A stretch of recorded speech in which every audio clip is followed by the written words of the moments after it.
টমি ছিল এক গরিব কিন্তু পরিশ্রমী ডেলিভারি বিড়াল যে প্রতিদিনের মতোই তার কাজে ব্যস্ত ছিল।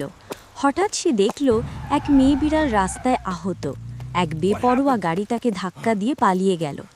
টমি মেয়েটিকে সোজা হাসপাতালে নিয়ে এলো। তার জ্ঞান ফিরতেই সে দেখল এক অচেনা শুভাকাঙ্ক্ষী তার পাশে।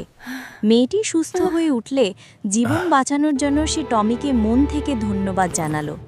টমি ফিরে গেল তার পুরনো জীবনে, কিন্তু ভাগ্য তার সহায় হলো না। হঠাৎ করেই সে তার চাকরিটা হারালো। বেঁচে থাকার তাগিদে টমি রাস্তায় ভিক্ষা করতে বাধ্য হলো। হঠাৎ একদিন সেই ধনী মেয়েটি তাকে এই অবস্থায় দেখে ফেলে। মেয়েটি তার উপকারের প্রতিদান দিতে চাইল। সে টমিকে সোজা নিয়ে গেল এক দামি কাপড়ের দোকানে। নতুন পোশাকে টমিকে রাজকীয় আপ্যায়ন দিয়ে মেয়েটি তাকে এক বিলাসবহুল রেস্তোরাঁয় নিয়ে এলো। শুধু তাই নয়, নতুন করে বাঁচার জন্য মেয়েটি তার হাতে তুলে দিল অনেক টাকা, আর টমি কৃতজ্ঞতায় বাকরুদ্ধ হয়ে গেল। এই ঘটনায় তাদের দুজনকে এক করে দিল এবং শুরু হলো এক নতুন প্রেমের গল্প। জীবনের ছন্দে তারা আনন্দে মেতে উঠল।